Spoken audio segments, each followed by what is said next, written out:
așa am trecut la tot și acum de-aia de să că nu o să le face, le poate. Asta pe ele tot au și când nu se face de perifere, le iau spate tot de unul. Deci să ce fac. Să ce. Ia. Asta nu le poate, nu?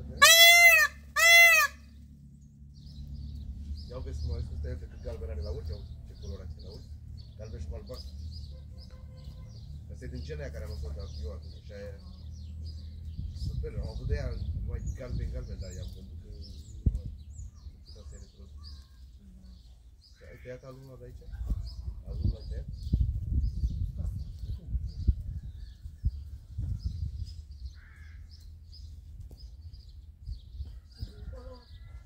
La celelalte l-ai fost la... Da, l-am fost. Ce mai are cu ăsta, că ți-i foarte... Da, e frumoasă și asta la altă. Tot din aceeași. Sunt bereche? Da. Ia uite că se mare fața, normal e de mica mâna de aia, mai zic, când e aia de acolo, aia nu are calme. Dar și aia mișcare nu dă, aia transmite alte gene, transmite alte. Se scoate un pic de marca ăsta, genul ăsta și se scoate. Ăștia nu scoți, că numai așa.